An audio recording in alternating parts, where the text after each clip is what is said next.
Hello guys. So IT sector boom में क्यों है, या फिर what is the behind the reason behind the IT sectors are so much boom.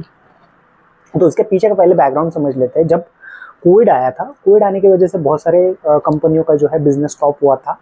So while जब ये business ऐसा स्टॉप होता है तो क्या करते हैं बड़े कंपनियों का जो बड़ा मैनेजमेंट होता है, ऐसा कभी भी चीज़ आता है तो ये क्या कर लेते हैं, उनके इसमें रिस्टार्ट लेते हैं बोल सकते हो, या फिर आपका नया प्लानिंग बनाते हैं।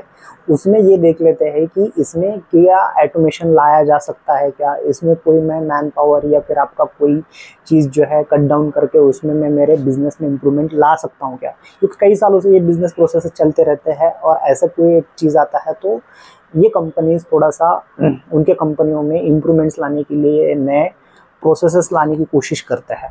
तो यही चीज़ हुआ था और उसके वजह से बहुत सारी कंपनी जो है, आप बोल सकते हो आरपीए बोल सकते हो, रोबोटिक्स ऑटोमेशन प्रोसेस हो गया, एआई हो गया, या फिर मशीन लर्निंग हो गया, इन चीज़ों के ऊपर थोड़ा सा कंपनीज जो है वो मूव हुए हैं। तो जब ये मूव होता है या फिर अपग्रेड करते हैं, चलो ये ऐसा नहीं है कि यही मेन बड़े बड़े जैसे कि एआई यूज कर रहे हैं या फिर आरपीए या फिर प्रोसेस ये कर रहे हैं, ऐसा नहीं होता है। तो there is so many other things as well. Process improvement में कर सकते हैं, बराबर है, या फिर उनके इसमें मैन पावर इंप्रूवमेंट में कर सकते हैं। बहुत सालों से एक अनस्किल मैन पावर चल रहा है तो उनको वो ये करने के लिए, या फिर सॉफ्टवेयर अपग्रेड करने के लिए भी यूज़ होता है कि चलो एक ओल्ड सॉफ्टवेयर चल रहा है, अब उसको अपग्रेड करना चाहिए, अगर ऐसा टाइम नहीं मिलता है तो ये अपग्रेड करने के लिए, तो ये सोच के और उसमें आपका कोई कॉस्ट कटिंग होके ये इम्प्रूवमेंट लाया जा सकता है कि ये देखा जाता है। तो ये स्टार्ट हुआ और इसकी वजह से कंपनियों में जो है आईटी के टेक्नोलॉजीज, इसमें टेक्नोलॉजीज बेसिकली ये काम में आती है। तो उसमें सबसे मेन फैक्टर क्या है, तो आईटी है। तो ये आईटी इसमें मेन फैक्टर आया, इसकी वजह से सो मेनी कंपनीज ने जो है इम्प्रूवमेंट लाना शुरू कर दिया।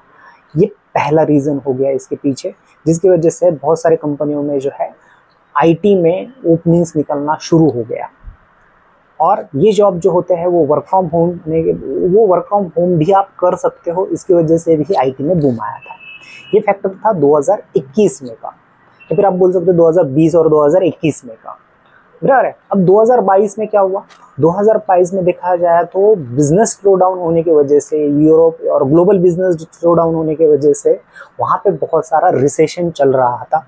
और उस रिसेशन की वजह से इंडिया में उसका बेनिफिट हुआ, क्योंकि वहाँ पे man power obviously high costing पे आता है। तो उन्होंने क्या किया था, कम मैन पावर जो होता है आपको इंडिया की तरफ से मिलता है। इसकी वजह से बहुत सारे कंपनियों में इंडिया में उनके नए कंपनी शुरू करना हो गया, या बोल सकते हैं, या फिर मैन पावर हायर करना शुरू कर दिया था। इसके वजह से, इन बेसिक रीजन्स की वजह से आईटी जो है बूम में आया था। Thanks guys, thanks for time. जय हिंद, जय भारत।